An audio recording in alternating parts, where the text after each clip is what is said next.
सभी बरदारवासी बुजुर्गों को मेरा सादर प्रणाम व छोटे भाई बहनों को हार्दिक आशीर्वाद। ओम नमो शिवाय। हर हर महादेव। आज मैं बरदारी घाट में शिवालय के नवनिर्माण के लिए समिति द्वारा काम शुरू कराने के बारे में चर्चा करूंगा। जैसे कि आप सभी को विदित है कि समिति के व्हाट्सएप ग्रुप में कार्यकारिणी द्वारा काम शुरू कराने का निर्णय दिया है और इस हफ्ते से काम शुरू होने की तैयारी चल रही है। समिति द्वारा इस विषय में ग्रुप में सुझाव भी मांगे गए थे, लेकिन ज़्यादातर लोगों ने कोई सुझाव नहीं दिए, क्योंकि उनको लगा कि अब काफ़ी समय के बाद शिव मंदिर के नवनिर्माण का कार्य शुरू हो रहा है, तो वे अपना सुझाव इस स्थिति में क्या दें जब समिति ने निर्णय ले लिया। ग्रुप में सुझाव मांगे जाने पर मेरे मन में भी कई सुझाव, कई प्रश्न आए, जिनका मैंने भी ग्रुप में डालना सही नहीं समझा और मैं इस वीडियो के माध्यम से सभी ग्रुप के सदस्यों को एवं सभी बरदार और गढ़वाल की जनता से शिवालय के नवनिर्माण के बारे में चर्चा करना चाहूँगा, कुछ सुझाव देना चाहूँगा, जो शायद इस बहुत बड़े काम के लिए एक दिशा निर्देश हो सकते हैं। आशा है कि कार्यकारिणी समिति इस वीडियो में दिए गए सुझावों पर विचार करके आगे के कुछ निर्णय ले सकते हैं। सबसे पहले मैं कार्यकारिणी सदस्यों को बधाई देना चाहूँगा कि कई बाधाओं के बाद अब उन्होंने काम करने का निर्णय लिया। यद्यपि विलम्ब होने के कई कारण हो सकते हैं, लेकिन जब काम शुरू होता है वही सही समय होता है। मुझे लग रहा है कि अब सही समय आ गया है और सभी लोग अपनी तन मन धन से सहयोग देंगे और इस कार्य को आगे बढ़ाएंगे। जैसे कि आपको मालूम है कि हमारे भुला कमल सिंह ने 2019 में शिव मंदिर के नवनिर्माण के लिए या जीर्णोद्धार के लिए बेड़ा उठाया था और उन्होंने कपना गांव के तुसी में इसके लिए मीटिंग की थी और उस मीटिंग में कई निर्णय लिए गए थे। समिति का गठन किया गया था, साथ ही उन्होंने रजिस्ट्रेशन की भी व्यवस्था की, अकाउंट खोलने के लिए भी इस कार्यकारिणी को कहा और अंत में इस समिति के लिए धन एकत्रित करने के लिए भी उन्होंने अथक प्रयास किया और पिछले 2-3 सालों के प्रयास से आज हम इस स्थिति में हैं कि काम शुरू होने जा रहा है। लेकिन पिछले 6 महीने में मैंने ये देखा कि भुला कमल सिंह थोड़ा सा अस्वस्थ होने की वजह से और मंदिर के निर्माण के कार्य में थोड़ा सा विलम्ब होने की वजह से ज़्यादा इस ग्रुप में कमेंट नहीं कर रहे हैं और ना ही उन्होंने कोई सुझाव दिए। जैसे कि मेरी उनसे बात हुई तो उन्होंने कहा कि मैं विजयपाल नेगी से संपर्क में हूँ और बातचीत कर रहा हूँ, उनको गाइड भी करता रहता हूँ। तो मुझे अच्छा लगा कि वो ग्रुप में कोई प्रतिक्रिया न दे करके अपने कार्य में निरंतर अग्रसर हैं। भुला कमल सिंह ने अपना काफ़ी समय इस समिति के गठन और इस स्टेज तक लाने के लिए किया। साथ ही राम सिंह रावत जी ने काफ़ी बड़ा आर्थिक सहयोग दे करके समिति की शक्ति को बढ़ाया और विजयपाल नेगी जी ने पिछले 2 वर्षों में इस कार्य के संचालन के लिए विशेष प्रयास किया। उन्होंने विधायक जी से संपर्क रखा, अपने जिला पंचायत सदस्य से संपर्क करके उन लोगों से भी मंदिर निर्माण के लिए कुछ कार्यों के लिए आश्वासन लिए और साथ ही उन्होंने गांव के लोगों से संपर्क बना करके इस कार्य को यहां तक पहुंचाया। समिति के कार्यकारिणी के सदस्यों को भी मैं धन्यवाद दूंगा कि उन्होंने भी अपना अथक समय दे करके, अपना कई सुझाव दे करके इस कार्य को यहां तक पहुंचाया।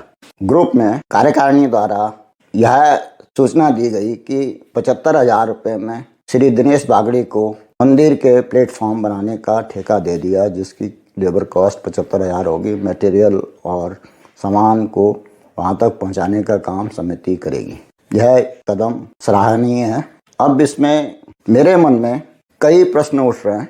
जैसा कि पहला प्रश्न यह है कि क्या मंदिर के लिए किसी आर्किटेक्ट का अपॉइंटमेंट किया या उससे परामर्श लिया? शिव मंदिर का आकार कितना होगा, उसमें कितने लोगों के बैठने की जगह होगी, जो प्लेटफॉर्म बनाया जाएगा उसका क्या साइज होगा, उसकी मजबूती के लिए क्या क्या चीज़ें होंगी, ये सब चीज़ें शायद कार्यकारिणी ने आपस में डिस्कस किया होगा, लेकिन उसका मेजरमेंट किया या नहीं किया ये हमें अभी तक मालूम नहीं है। इस प्लेटफॉर्म के साथ साथ सीढ़ियों का भी डिजाइन कार्यकारिणी को इसी स्टेज पर बनवा देना चाहिए था।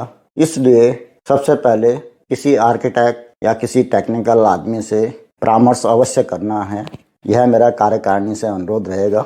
उसके बाद उसका सही मेजरमेंट ले करके प्लेटफॉर्म का कितनी लंबाई होगी, कितनी चौड़ाई होगी, उसको भी सही मेजरमेंट करके ही काम आगे बढ़ाया जाए। क्योंकि अभी प्लेटफॉर्म का ही काम शुरू हो रहा है, तो उसके साइज का, उसकी मजबूती का और कैसे उसमें और जगह बढ़ाई जाए, इन सब चीज़ों के बारे में भी समिति को विचार करना चाहिए। मेरा ये मानना है कि यह जो कार्य है शिव मंदिर का बहुत बड़ा कार्य है और इसमें भरदार के ही नहीं बल्कि समस्त गढ़वाल के लोगों का कहीं ना कहीं से योगदान है। क्योंकि हमारे इस समिति को न केवल भरदार के लोगों ने ही दान दिया है, बल्कि हमारे कई रिश्तेदार दूसरी जगह भी जो हैं उन्होंने भी इसमें सहयोग दिया है। सबसे पहले मैं बात करना चाहूँगा कि मंदिर का जो आकार है, जो उसका साइज है, वो क्या होना चाहिए। मंदिर ऐसा बनना चाहिए कि जिसमें कि कम से कम 4-5 लोगों के बैठने के लिए अंदर जगह हो। जब कोई वहाँ पर महामंत्र या जाप या पूजा करवाते हैं तो परिवार के सदस्य और पंडित जी के लिए बैठने के लिए जगह मिल जाए। दूसरा, जो मंदिर बने उसके चारों तरफ परिक्रमा करने के लिए कम से कम 2.5 फीट से 3 फीट की जगह का प्लेटफॉर्म होना चाहिए। उस प्लेटफॉर्म के बाहर की तरफ बाहरी दीवार लगभग 3 फीट या 3.5 फीट की होनी चाहिए, ताकि कोई भी परिक्रमा करने वाला या कोई बड़ा बूढ़ा या बच्चे नीचे न गिर पाए। तो जो अभी प्लेटफॉर्म का जो आकार होगा, मंदिर की जगह को छोड़ करके बाहर एक अच्छा प्रांगण बनाया जा सकता है, जहाँ पर 10-20 लोग खड़े होकर या बैठ करके इंतजार कर सकते हैं या पूजा भजन कर सकते हैं। उसके लिए प्लेटफॉर्म अभी से ही सही ढंग से बनना चाहिए। जहाँ तक शिव मंदिर का जो आज का आकार है उससे तो थोड़ा सा बड़ा बनेगा ही, उसके अलावा प्रांगण भी काफ़ी बड़ा बन सकता है। यदि हम शिव मंदिर को लगभग 2-3 फीट और ऊपर उठाएं और जो दक्षिण दिशा में शिव मंदिर के बाहर पत्थर ऊपर की तरफ उभरा हुआ है, उसके लेवल तक हम मंदिर का प्रांगण बनाएं या जो आज प्लेटफॉर्म बनेगा उस लेवल पे बनाएं, तो वहाँ पर जगह काफ़ी मिल सकती है। अगला सुझाव मेरा यह है कि शिव मंदिर के इस प्लेटफॉर्म को बनाने के लिए जो लोहे की सरिया है वो 16 mm से लेकर के 20 mm की इस्तेमाल की जाए, ताकि उसकी मजबूती ऐसी बने अगले 100 साल तक इसमें कोई परिवर्तन करने की ज़रूरत ना पड़े। और जैसा कि आपको मालूम है कि हम लगभग 60-65 साल के बाद इसमें थोड़ा सा काम करवाने की कोशिश कर रहे हैं, तो मुझे ऐसा लगता है कि अगले 100 सालों तक भी इसमें फिर दोबारा काम कोई करवा पाएगा या नहीं करवा पाएगा ये कहना मुश्किल है। तो ये एक सार्वजनिक धन से सार्वजनिक जगह बन रही है, तो इसकी मजबूती पर पूरी तरह से ध्यान देना होगा। उसके लिए लोहा सही ढंग से इस्तेमाल करना पड़ेगा। साथ ही सीमेंट, कंक्रीट, डस्ट इत्यादि की भी व्यवस्था ऐसी होनी चाहिए कि उसका रेशो 1:4:1:5 का हो, ताकि की मजबूती अच्छी बनी रहे। सीमेंट की क्वालिटी भी अच्छी हो, हमेशा ताज़ा सीमेंट इस्तेमाल किया जाए और साथ ही रोड़ी भी अच्छी क्वालिटी की हो। यद्यपि समिति द्वारा रोड़ी बाहर से मंगाने का निर्णय लिया गया है, मेरा ये मानना है कि रोड़ी वहीं शिवालय के आसपास भी काफ़ी इकट्ठी की जा सकती है, रोड़ी तोड़वाई जा सकती है। वो रोड़ी तोड़ने का काम श्रमदान में भी हो सकता है और मजदूरी में भी हो सकता है, तो रोड़ी वहीं पे मिल जाएगी तो उससे भी काफ़ी कॉस्ट बच जाएगी। क्योंकि उस प्लेटफॉर्म को बनाने के लिए लगभग 4-5 ट्रक रोड़ी चाहिए होगी, तो उतनी रोड़ी हम वहीं पे तैयार करेंगे तो लगभग 1.5-2 लाख रुपए की बचत हो सकती है। जैसे कि मंदिर का नवनिर्माण हो रहा है, तो इस मंदिर के लिए सीढ़ियाँ भी नए ढंग से बने, उनकी ऊंचाई 6 इंच से लेकर के 8 इंच के बीच में हो, चौड़ाई भी लगभग 9 से 10 इंच तक हो, ताकि लोग आसानी से जा पाएँ। साथ ही सीढ़ी बनाने के लिए आज कुछ पिलर की भी टेक्निक ले सकते हैं। यदि 2-3 पिलर डाले जाएं तो सीढ़ी ढंग से बन सकती है। और मेरा एक और सुझाव है इसमें कि सीढ़ियों के दोनों तरफ से यदि पिलर चढ़ाए जाएं तो सीढ़ियों के आखिर में भी एक छोटा प्लेटफॉर्म बन सकता है और उसके बाद मंदिर में जाने के लिए 2-4 सीढ़ियाँ और लग सकती है। तो उस छोटे प्लेटफॉर्म के बनने से ये फ़ायदा होगा कि कुछ लोग वहाँ पर भी खड़े हो सकते हैं, इंतज़ार कर सकते हैं, तो वहाँ भी जगह मिल सकती है। अब बात आती है कि मंदिर में जाने के लिए रास्ते। सभी को मालूम है कि आज की तिथि में मंदिर में जाने के लिए कोई ढंग का रास्ता नहीं है, ना नीचे के पुल से ना ऊपर के पुल से। आपको मालूम है कि आज से पहले जो लोग वहाँ मंदिर में जाते थे वो ज़्यादातर हमारी पुरानी जनरेशन के लोग थे जो वहाँ पर रहते थे। सावन के महीने शिवालय जाते थे तो वो लोग जैसे तैसे वहाँ चले जाते थे, लेकिन मंदिर जाने के लिए कोई साफ रास्ता नहीं है। वह रास्ता भी बनाना सबसे पहले है। मेरा तो ये मानना था कि मंदिर के काम शुरू करने से पहले 3 रास्ते सही ढंग से बन जाने चाहिए थे। एक रास्ता सिमलता से लेकर के मंदिर तक। सिमलता वाला रास्ता बनाना अभी ज़रा मुश्किल होगा, तो जो मांडा से जो रास्ता है वो बनाया जाए और स्कूल के नीचे से जो रास्ता है उसको खच्चरों के लिए बनाया जाए ताकि मंदिर तक खच्चरों से सामान ढोया जा सके।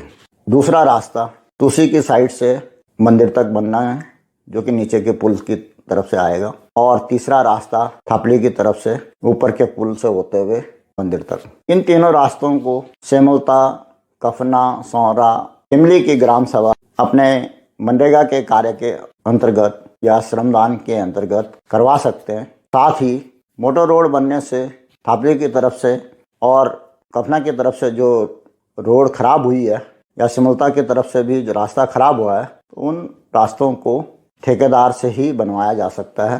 ये ठेकेदार की ड्यूटी है कि जो पुराने राज रास्ते थे उनको वो ठीक करके देंगे। तो उसके लिए भी ग्राम प्रधान सिमलता, कफना, टिमली और सौरा PMGSY वालों को चिट्ठी लिखें कि ये रास्ते ठेकेदार ठीक करके दे दें। जहाँ तक हो सके उन पत्रों की एक प्रति मुझे भी भेज दें व्हाट्सएप से, ताकि मैं भी उन लोगों से संपर्क करके इसको ठीक कराने के लिए व्यवस्था कर सकूं। मैं इस कार्य को अपने NGO के माध्यम से भी ले सकता हूं और साथ ही विधायक महोदय से और अन्य लोगों से भी संपर्क करके इसको करवाया जा सकता है। तो इन रास्तों को भी ठीक कराना जरूरी है। ये रास्ते यदि मंदिर के काम शुरू करने से पहले हो जाएं तो लोगों के आवाजाही के लिए ठीक रहेगा। जो श्रमदान करने के लिए आएंगे उनके लिए भी रास्ता सही रहेंगे। जो लोग सामान कोई ला करके वहाँ देना चाहते हैं तो उनके लिए भी सही रहेगा। तो ये सब रास्ते मंदिर के काम शुरू होने से पहले बन जाने चाहिए।